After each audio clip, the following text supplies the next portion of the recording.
What's up, everybody? This is DC with Acer Credit Restoration. I just want to take a couple minutes and tell you about this here scam so I can help prevent some of you guys from going through it. Real quick, there's a lot of scams out there. Everybody knows about the Nigerian prince from, Africa scam. But did you know that they got a lottery scam out there? And so you'll get a letter in the mail stating that you won in the lottery from a place that you've probably never been before. My experience was Australia. They sent us a letter saying that my wife had won $350,000, $350,000 in an Australian lottery. And so at the time, we believed it because everything looked official. It had letterheads on the letters. It had 1-800 numbers. We looked up the business. It was in the BBB and everything. And so we thought it was legit. And I asked my wife, I said, well, when did you play the lottery? The Australian lottery? And she said, I don't know. All I know is I've been going to the different stores and the malls and different things and entering sweepstakes online and doing a lot of different things because she kind of felt like she just had one of those feelings that she was going to win something big. She was having dreams and stuff like that she was going to win something big. And so she thought that this was her big break. Well, they sent us a $5,000 check. And that $5,000 check was supposed to pay for the associated processing fees and shipping and handling, things like that. And then the $350,000 minus the $5,000 was supposed to come in UPS. So we called the number that was on the letter, and person answers the phone, and their name was Bob Smith by the letter. Number one.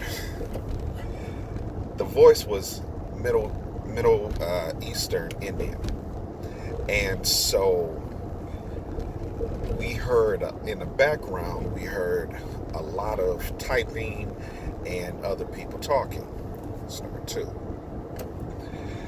So we went ahead and we were so desperate for this money that, we just wanted to believe it, and we thought it was a blessing from God. Honestly, we thought it was like, man, God just smiled on us, and this must have been from all our hard work that we have been doing in church, and from all the seeds that we have been sowing in church, and all the tithe and offering that we have been paying, and all the donations and the free volunteer community work that we have been putting in, and we thought this was our big break.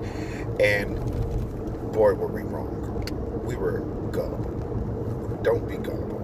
Don't be so desperate that you believe something that's coming to you, knowing that it's not right. It's wrong. Anyway, so we took the check to the bank, and because the banker knew us, the teller knew us, she went ahead and cashed that check for us instead of going by the bank's policy, which was to hold the check for 3 to 5 business days to make sure it cleared. She went ahead and cashed that check for us. We went ahead and called the people back and this Bob Stone, and they told us to wire the money to the, where did they say to wire the money to? British Columbia, Congo. And so we wired that money.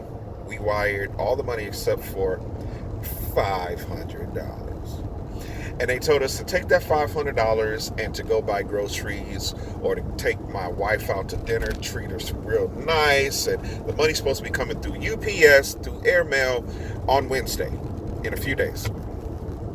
Wednesday came, UPS never came.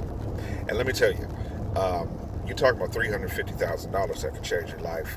You want to start a business, you want to pay off car notes and house notes and all these things like that. You want to help your family out, send somebody to college, school, or whatever have you. And so you start making all those plans. You get very disappointed. And the check was fraud, needless to say. And so when UPS never came, like a week later, I called Tallahassee. I'm in Florida. So I called Tallahassee and asked them, hey, I got this $5,000 check for this processing fee for $350,000. And they said, well, what lottery is it? I said, well, my wife won an Australian lottery. And they told me, you don't have to pay processing fees. We don't charge processing fees. There are no processing fees when you win a lottery. There is no shipping and handling when you win the lottery. You pay your taxes and you get your money. That's it. Period. Wow. And then they turned around and told me, when have you ever been to Australia? You can't win an Australian lottery if you ain't in Australia to play the lottery. That's 3. I said, oh my God. Well, come to find out, when the bank didn't get that money, they took that money and debited my wife's account, shut it down. All direct deposits were going towards paying that debt. And they were very unhappy. And we ended up with police officers in our house having to do sworn affidavits that we were not a part of a counterfeit circle, a ring. And we had to turn over all paperwork, all correspondence, and for them to believe us, because they wanted to prosecute us. They have been having a lot of these checks come through, and we were the last ones with that they can put a name and a face to. So they wanted to prosecute us, and the fraud department wanted to actively prosecute us. And the only way we got out of that was because we were honest, and we turned over all our information and told them exactly what happened and why we believed it and what we were going to do with the money, and we had witnesses.